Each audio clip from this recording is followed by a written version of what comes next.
Well, President Trump had a busy week when it comes to tariffs. The White House officially raised tariffs on China to 25% for all products arriving to the U.S. by sea.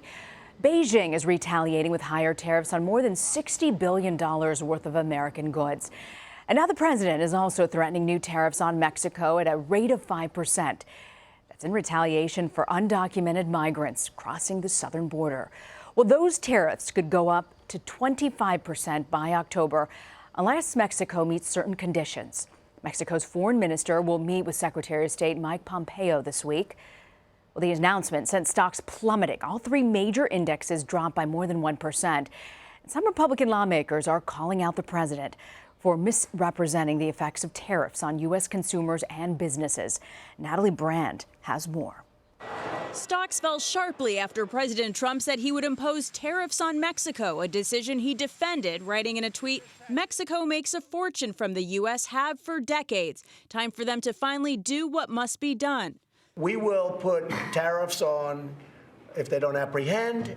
It is the administration's latest attempt to slow the record stream of undocumented immigrants on the U.S.-Mexico border, and comes after more than 1,000 migrants were apprehended near El Paso Wednesday. We're asking Mexico to enforce their own laws to help stop the people coming in from Central America. Caer en ninguna provocación. Mexico's president said he would not be provoked and wrote in a letter to President Trump, social problems are not resolved by taxes or coercive measures.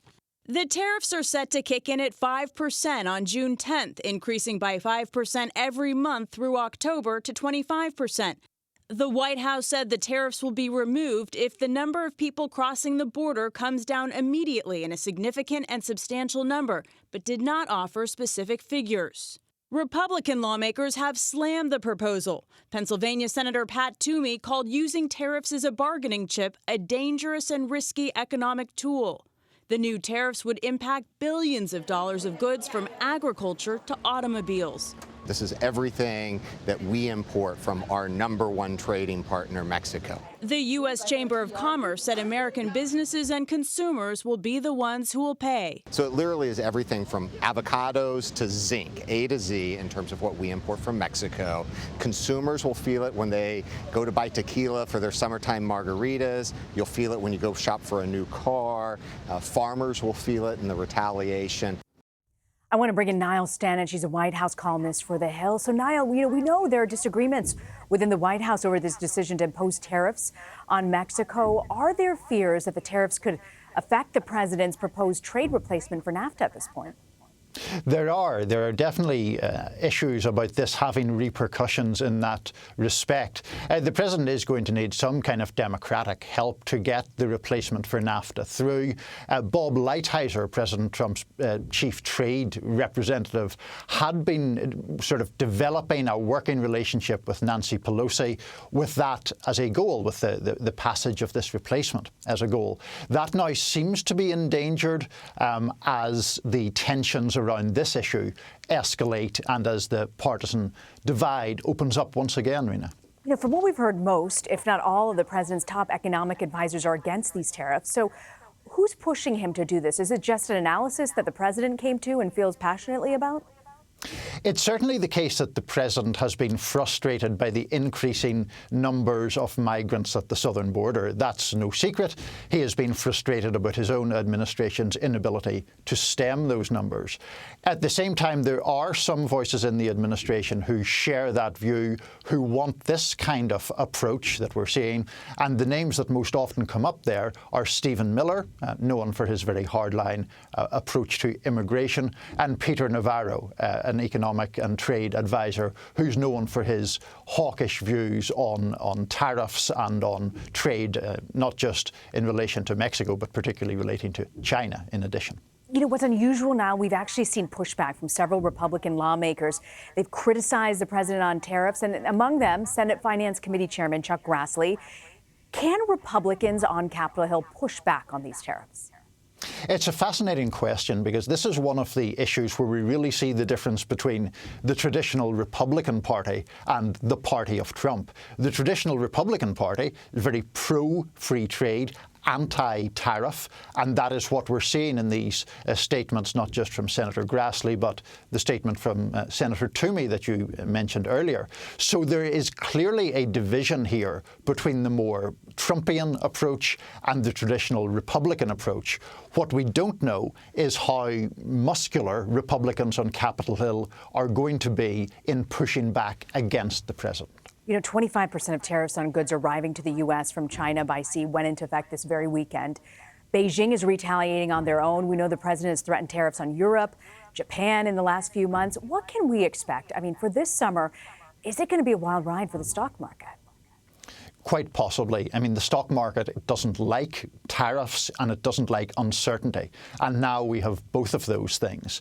You mentioned the number of different either trade wars or trade skirmishes that are going on right now, Rena. That's fighting a war on several different fronts. That would not appear to be good for the stock market. The Dow Jones fell more than 300 points yesterday.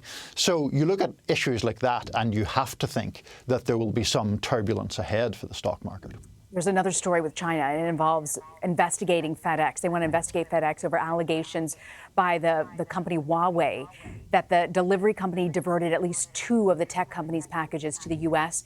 FedEx actually issued an apology, but said that it was not pressured to divert the parcels. So will China's reaction be to start targeting American companies? It looks like it, and I think that is potentially a pretty grave escalation of this war. What we're now seeing, I think, Rena, is sort of sniper shots being taken in this trade war at specific companies, in this instance FedEx. That's not something that we've seen before. Previous actions have been focused on certain classes of goods and services. But if we get into, these shots being taken, whether it's FedEx or any other American company, that does represent a further escalation, a further intensification of these battles. I want to also ask you about a non-Russia development from the Justice Department. It's not something that we hear very often, but there are reports that the DOJ is possibly preparing an antitrust investigation into Google. Why do you think the Trump administration wants to launch this probe? A couple of reasons, really. One is that there is, not just in terms of the president, but in terms of people around him, a suspicion of Silicon Valley firms and the idea that there is an anti-conservative bias. So Google, for example, does not start off being viewed particularly favourably by the White House. Now, the question of whether they would actually press ahead and try to break up Google is a fascinating question, because it's something that has a degree of bipartisan support. Elizabeth Warren, quite a left-wing senator and of course a contender for the Democratic presidential nomination, is in favour of doing something like that. Antitrust law has become more difficult to enforce in certain ways. The courts have tended to push back against these antitrust cases. So it's going to be really interesting to see how this plays out. Speaking of interesting, I've got to ask you about the president's upcoming trip to the UK next week. It's part of his tour of Europe for the 75th anniversary of Normandy. Boy, is he making headlines already, and not in a great way. He had an interview with The Sun in which he supports Boris Johnson as the next prime minister, but that's not the headline I'm talking about. He called Meghan Markle nasty. You've got Theresa May, who's going to be resigning next week. What do you think the president hopes when he goes on this trip that he will gain from? I'm not sure how much he is focused on specifics or substantive political issues. I think President Trump likes the pomp and circumstance of the presidency, to be perfectly honest. Now, he's not going to get all the things that typically go hand in hand with a state visit to the UK. I believe he's not going to get the horse-drawn carriage ride through London, for example. But there will be a state dinner in his honour. His intervention in the Conservative Party's leadership elections is very controversial in Britain. I'm honestly not sure whether it helps or hurts Boris Johnson. You could make a plausible argument either way.